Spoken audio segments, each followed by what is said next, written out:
jërëjëf alors Antoine période bi ñu toll ñu ngi waajal tabaski bi. waaw ñu ngi waxu xar waxu pomme de terre waxu oignon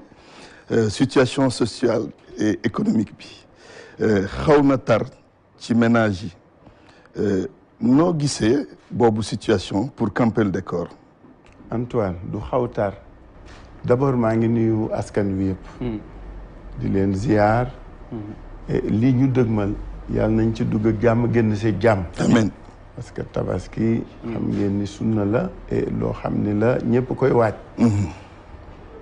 réew mi dafa metti foo bés mu metti tabaski gi on n'a jamais eu des conditions pires pour dugg ci tabaski.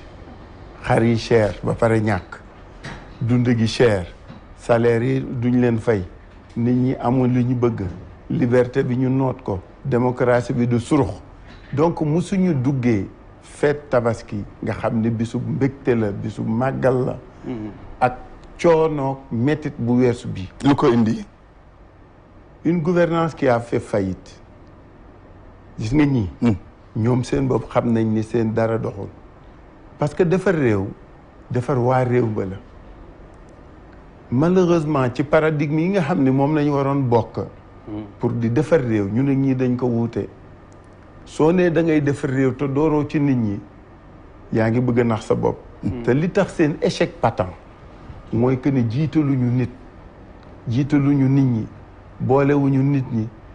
jubaluñu ci nit ñi pour liggéeyal nit ñi ngir ñu mën liggéeyal réew mi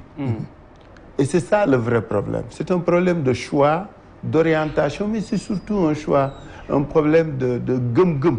ci développer réew d'accord dara doxul loolu nga wax fekk ñu am budget bu ëpp 5000 milliards ñu ngi jëm ci budget plus de 6000 milliards loolu est-ce que nekkul amul sens quelque part rétablissement des équilibres macroéconomiques pas du tout non mais au contraire waaw lu mu tekki xam nga soo doon bon da ngeen wax ni 28 minutes la am donc du ma tasaaroo ci loolu mais dama la bëgg a wax ni 6 000 milliards ak 10 000 milliards ci yam 10 000 milliards ak 6 000 milliards soo ko yóbbul ci lu jëriñ askan wi askan wi gis si seen bopp du kii xam nga réew mi ñi ñu ngi ci terrain de football terrain de basket ñu ngi ci defar ay infrastructure annexe mais la première infrastructure dans un état dans une nation mooy nit ki la première infrastructure suñ laa jàngal mais yi ngi fi tudd bokk na ci liy defar nit ñi déedéet ah bah si kooku nit non terrain defarul nit kay jëriñoo terrain xam nga dafa am luy jiitu c'est un problème de priorité xam nga terrain bi ngay defar terrain ba ka wér ka tal ka mën mooy dem ci terrain ba dama lay waxu lébu mais dañu dem ci terrain ba ngir ut fa wér aussi déedéet soo wérul doo dem ca terrain ba mais après on peut le tourner comme on veut non c'est pas tourner comme on veut c'est on peut pas dire que terrain amul njariñ non du ku wérul du dem terrain d'accord parce que bala ngaa naam ne fa bala ngaa jóge salal wàcc ko jóge na sa kër génn sa néeg dem ci terrain ba da nga koy mën mais nit am na solo terrain am na solo itam kaay leen ñu dellu si ci waxtaan on peut le tourner dans tous les sens defar nit ki du ay defar terrain nit ki xam-xam la mën-mën la soog a jëfe alors ci wàllu xam-xam ak mën-mën gis nga defar infrastructure bu nit c'est une conscience nit ku amul xel amul yéene amul wér du la amal njëriñ très bien même tali bi ngay defar soo ko joxee nit ku xamul lu muy jëriñ du ko jëriñoo stade bi du ñu ngi ko defar ñuy dama chaise yi